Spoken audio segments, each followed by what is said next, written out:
Мақсатым бар нысанадай көздеген, сол мақсатқа жетемін деп сөз берем. Көзге ілмей жүрген кезде барлығы мен бір күні танымастай өзгерем. Аяғымнан шала берсін жүздеген, мейлі жаман ире берсін сөз деген. Қадірімді қалмаған жандарға айтарым бар, мен бір күні өзгерем.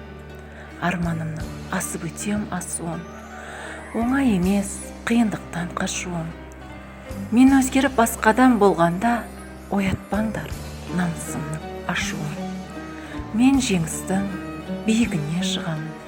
Естисің бе көкте тұрған мұнар күн, қыран құстай кеңге жайып қанатты. Ей асқар тау, мен бір күні сендей боламын. Мен сінбеген сезімімді алдаған, бірақ менің үмітім мол Алладан. Көресіңдер, дәлелдеймін өзімді. Пенделер бар, мені тани алмаған. Жақсылықтан үмітімді үзбеймін. Табады әркім өз керегін іздеген. Жеңіс құздың бір қиясын мекендеп, мен бір күні танымастай өзгерем.